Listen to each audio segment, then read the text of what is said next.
अगर आप भी चाहते हैं कि एसएस फिल्म्स मोतिहारी के ऑडियो वीडियो सबसे पहले आप तक पहुंचे, तो इस चैनल को सब्सक्राइब करें और साथ ही बेल आइकन को दबाना ना भूलें।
थोड़े दिन बाद मोर शादी होई, जान जाई तो बर्बाद होई।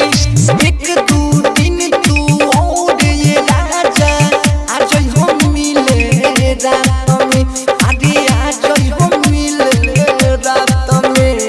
बैठ के हिलाई हवाई साथ में राजा, बैठ के हिलाई हवाई साथ में, आहा बैठ के हिलाई हवाई साथ में।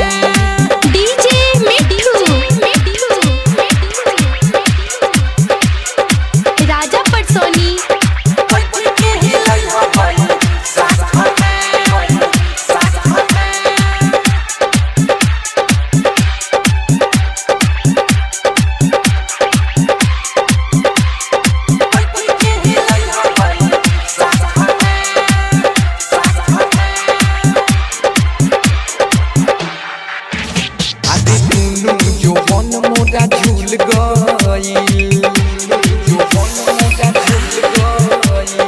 पूछी भातारे तो का कही,